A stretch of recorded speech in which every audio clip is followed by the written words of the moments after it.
Kinumpirma na ng liderato ng Senado na may nag-alok kay Senator Loren Legarda na maging bagong Senate President.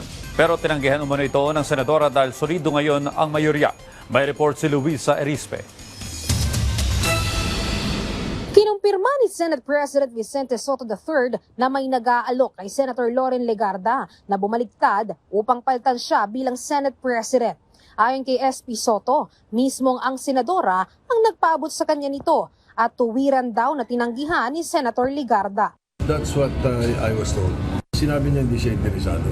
Ang nag-alok kay Senator Legarda ay 2 senador umano mula sa minority. Pero kumpiyansa si Senate President Soto, mananatiling solido ang mayorya ng Senado. Katunayan, imbes na may bumaliktad, baka pangaraw may tumawid bakod mula minority, lumipat ng majority.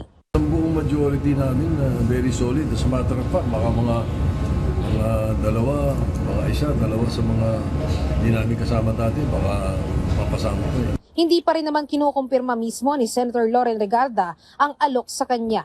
Pero si Senator Robin Padilla na parte ng minority, kahit siya, hindi pa rin suportado ang pagbabago sa liderato ng Senado. Tutuntong lang ang usapin na ito kapag anya hinawakan na ng Senado ang impeachment complaint laban kay Vice President Sara Duterte.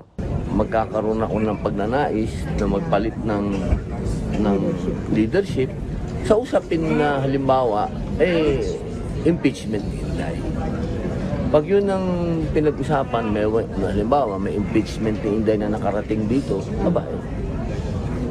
obvious naman. Samantala, bumanat naman si Senate President Pro Tempore Panfilo Lacson sa mga nagpakalat umano ng balita na si Senator Loren Legarda ang nag-aalok sa mayorya na bumaligtad sa liderato. Ito anya ay isang kasinungalingan at ang gumawa nito ay isang malisyoso.